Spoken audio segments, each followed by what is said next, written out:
Well, here we are at another status report, and I'm just looking at food prices and especially the futures of grain, dairy, and cattle inversely. So, I did a video on this previously, but now it's nearing the end of the year. It's the what was today, the 30th of November on 2020, and basically what I'm seeing is a little what I expected, but a little draw for concern because we're looking at corn prices right now. This is historical, and this is kind of in respect to all the data where we're not at the highest point. We're not going to look at the highest cost that the commodity's ever been. What we really need to consider is the volatility of that commodity. So if we look at corn and we look at where it's coming at, and we could just sum this up, right? But here's the trades of based on each year, the average closing price, which is averaging per year. You could see the difference between the 2019 and 2020, and that's the average price, right? So look at what grain is doing. So that's corn. Here's wheat. Okay. Now here's dairy, which not really surprised for milk. Cattle, though, right? So, um, it's not. It's a little alarming when you get a almost an 11% decline when your total increase is usually around 3%, right? You look in historical. I mean, you had a couple outliers here, but on the whole, what that tells you is that grain is a more sacred commodity than what beef would be if you're looking to prep, if you're looking to eat. This is my mindset, right? You're trying to get stuff that is not perishable, right? And I mean milk especially. Look at the volatility of milk, and we all know this. You remember when the farmers were dumping milk and everything. Look at that. Look at that. I mean that's terrible. I mean, you even go back to 2008. There's 2008, right? And we all know that. So if you compare what we know as a crash in 2008 and you look at the volatility after the fact, look, at least it bounced back slowly, but look at what was going on here. And that's concerning, right? You look at wheat, especially wheat. I focus on wheat, not so much. So what that's telling you is that the demand is steady.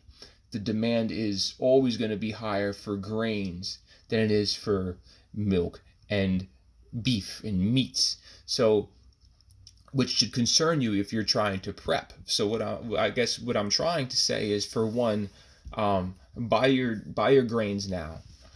Figure out what you're going to do, because I think we're going to see now. It's never been the highest it's ever been, but food's going to get a lot more expensive. You're not going to see the availability of sort of dry goods in turn of what's readily processed, right? So you might have to get, if you're trying to prep or get a good supply, at least 6 months of food ahead of time, we're going to have issues with competing with these type of increases, okay? Um, and some of that has an impact on ethanol and other things, but right now, I think I had it up here. I might have lost it. No, but that's Turkey. But that's my next point is Turkey has been in severely.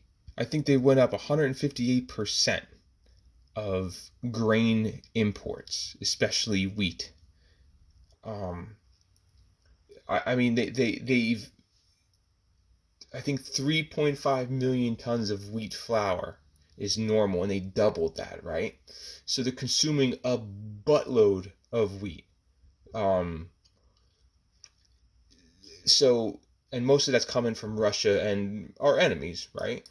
Same with the corn with them. But why Turkey is doing this, and this was a good summary here, was this is why. That's how I see it. You're batting 1,000 with military operations.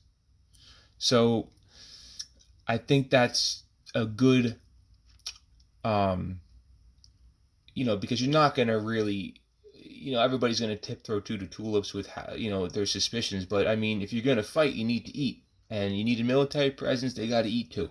So I think it's substantial that if you follow the money, follow the food, who's importing the most of the wheat? Where was it? That's what I was looking for with the ethanol. So our ethanol's down. Why is corn so much? So the grains are in demand. Turkey obviously is demanding a lot of wheat. And if you look at our wheat exports, here's so Turkey. Look at Turkey, what they imported. Um, and like I said, most of this is coming from Russia. All these top people, except for the Philippines, is our besides Mexico, is our biggest importer of wheat. So same with Japan.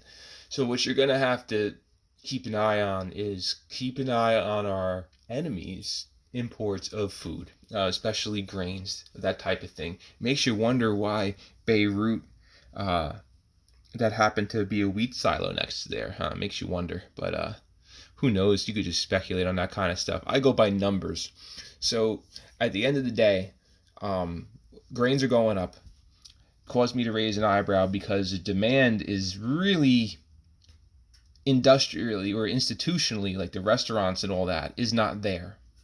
So what we're going to have to do is ask the question why, and that's my reasoning. Where you get this back-ended point of there's another need. So you need to get ahead of the curve with your preps. That's what I'm trying to say in this video. That's what I'm trying to explain, is that you watch these and that's where you're going to see this root increase. So look at again, going back to corn. This is corn even. Everything's made of corn. So that's what I would focus your energy on, is to secure enough of grains to beat these percent changes for 2021, because I gotta tell you, I don't think it's going to get any better, or you shouldn't expect it to get any better in terms of affordability and the net cost that you can secure these types of food in case we can't get it. So I wish you the best. I encourage you to do your own research on especially who's buying commodities right now, who's making moves with those type of resources, because at the end of the day, that smell has been in the air a while, but I smell it even more where, something's gonna give, and, it's gonna amount to the people that have the most resources, right? So keep that in your head, put that in your pipe and smoke it, do what you gotta do with that, and again, research it yourself. I'm just putting it out there. Have a good one, everybody.